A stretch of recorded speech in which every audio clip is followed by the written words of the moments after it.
What's going on, boys? Today we are discussing some observations on isms. We are not arguing in favor of any isms, we are examining one potential function of isms internally. Now, we've talked a bit about isms before.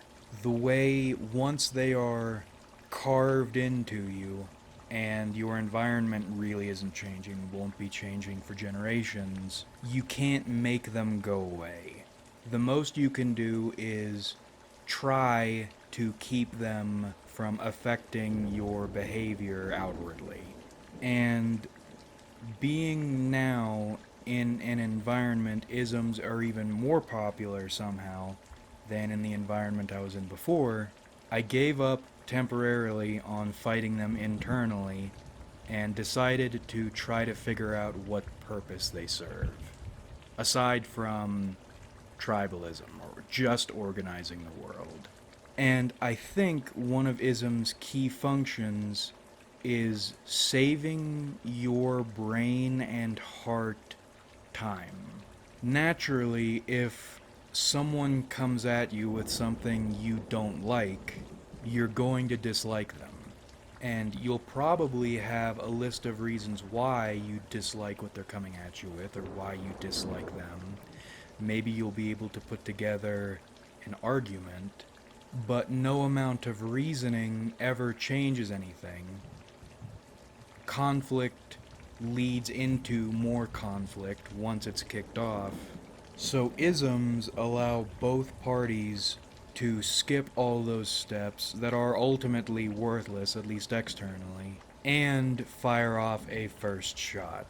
For instance, I hold particular contempt for that sort of bougie American white girl with dead eyes, no boundaries, perfect life syndrome, and the appearing nice while being cunty and gross and weird thing. There is an ism, a slur, or a stereotype for that.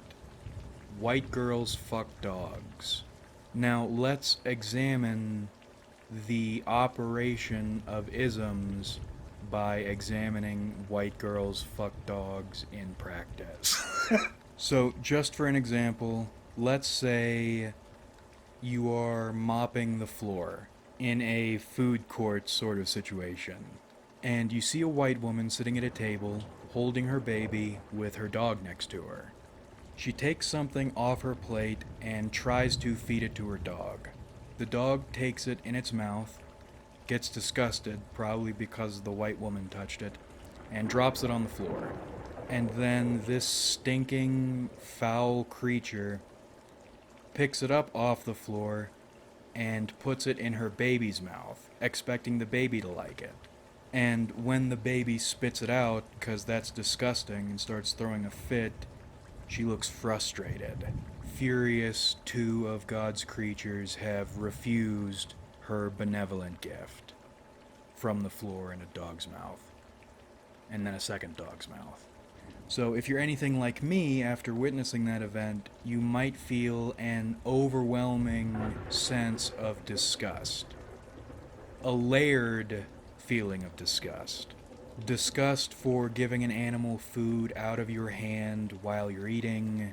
Disgust for picking the food back up off the floor after the dog refused it. And then most of all, disgust for putting it in your baby's mouth after it's been in the dog's mouth and on the floor. And then at the end, disgust, you get frustrated. The baby doesn't want the floor and dog food. But that all together is moment one. And then moment two happens a little while later. White woman comes up to you, janitor, with a mop, nitrile gloves, working, not affiliated with any eatery, and asks, "Do you guys have coffee?" And this is the moment the isms come in.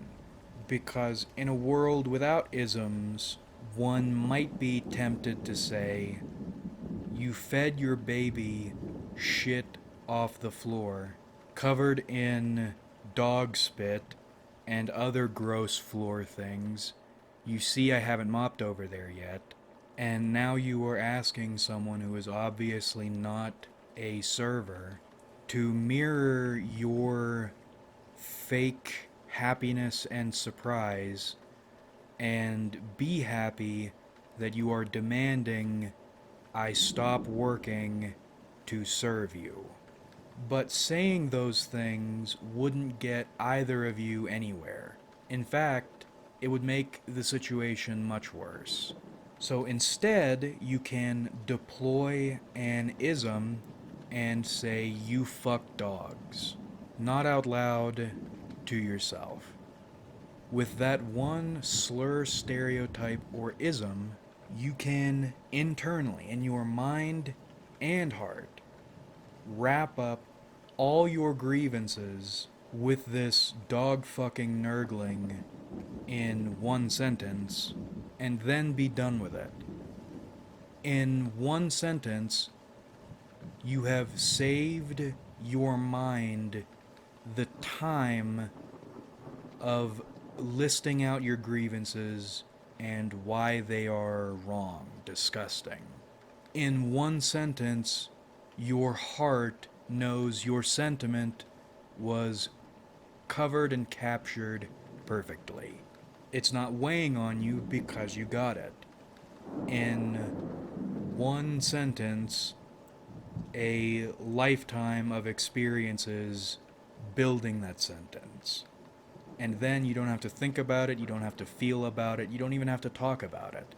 You can tell this foul creature you don't have any coffee and you're sorry you aren't sure where she could get some. And then she's out of your face and it's over. No conflict, no problem. Doesn't matter if the child gets sick, it's not your child. She fucks dogs and that's the whole of it. Isms are like zip files for disgust. I am not promoting the use of isms. I'm saying I think the reason humans are so inclined toward them is they save time and are emotionally, valually validating. And used internally, they can stop people from making decisions that would get them hurt. Patrice O'Neal actually used 2 girls, 1 cup that way. For a different purpose, but in the same way. And another thing, the I want to attack people who are not nice people and other variations on them fall into the same using isms camp. The I want to understand everyone except for people who don't want to understand everyone crowd. Not exactly related, not entirely related to this video, but I do like throwing shit at them when possible. But we'll cut it off here. White women fuck dogs. Link in the description. It might save your life if that particular sort of dog-fucking white woman assails you. But that about rippity wraps this one up. I hope you enjoyed watching, so certainly enjoyed making it. I needed to figure out how to express my disgust with a topic that would make a video make sense. Like if you enjoyed, it helps me out a lot. Subscribe if you haven't, because we do this shit sometimes, and comment your thoughts, because I love hearing from you. What do you think about this and that? Thanks again for watching, everybody. Really, we have a lot of fun on this channel. So much fun. In fact, you can drop it on the floor. No, you can feed it to your dog and then drop it on the floor and then try to feed it to your baby and then get indignant when your baby doesn't want that awful, disgusting, germy shit. That's so much we have on this channel, and I look forward to doing this with you guys again in the future.